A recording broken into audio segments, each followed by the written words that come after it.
நந்தி ஜட்ஜி ஐயா தான். இப்போ ஐயா ஜட்ஜி அவர் தான் இப்போ இடத்துக்கு உள்ள கணக்கை கரெக்ட் பண்ணி உலக நாடு கொடுப்பார். தாய் இந்தியா நாடு தமிழ்நாடு. தப்பு செய்கிற அரசியல்வாதி பூரா இப்போ ஒன்றுக்கு ஒன்றுக்கு அடிக்க விடுவார், ஒன்றுக்கு ஒன்றுக்கு மோதல் விடுவார்.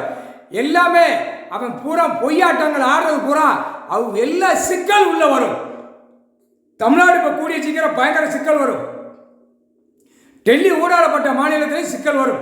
டெல்லியில் பயங்கரமான சிக்கல் வரும். இப்போ டெல்லியில் தமிழ்நாடு வரைக்கும் பூமியில் வீசிட்டார். அரசியல்வாதி வாசிக்கக்கூடாது. இத்தனை ஏக்கர் தூத்துக்குடியில் போடுறேன், நான் கக்கூசு போட போகிறேன் அப்படின்னு வாய்விட்டு வாசித்தான். தமிழ்நாட்டில் சோழி முடிஞ்சான். அது பூமியில் அவர் கிளியர் பண்ண பிறகு அவன் வாசிச்சான்ல, தொலைஞ்சான். தமிழ்நாடு தொலைஞ்சான், டெல்லி தொலைஞ்சான். டெல்லியில் சிலையை நான் வைக்க போகிறேன், ராஜராஜ சோழங்க தொலைஞ்சான். அவன் பிரதமர் தொலைஞ்சான். எல்லாம் வேரோட கருவோட எடுத்துருவார். முக்கால் சத்தியம். அமைதியா போ, பூமியை அழிச்சு வச்சிருக்கார். தூக்கி நச்சு போடுவார், செகண்ட்ல முடிச்சிருவாரு.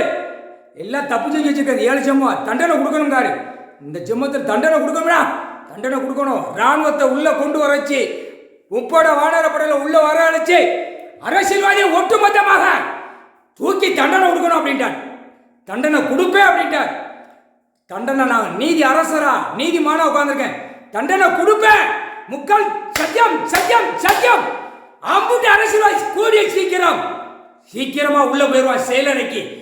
செகண்ட்ல 13 செயலரை டெல்லியில இருந்து தமிழ்நாடு வரைக்கும் அமைச்சிருவார். டெல்லி மகாராஷ்டிராவில் 3 செயலரை வேகமாக முடிச்சிருவாங்க. வானர படைகள், ராணுவ படைகள். தமிழ்நாட்டில் 10 செயலரை கூடிய சீக்கிரம் செகண்ட்ல 3 நாள்ல முடிச்சிருவான்.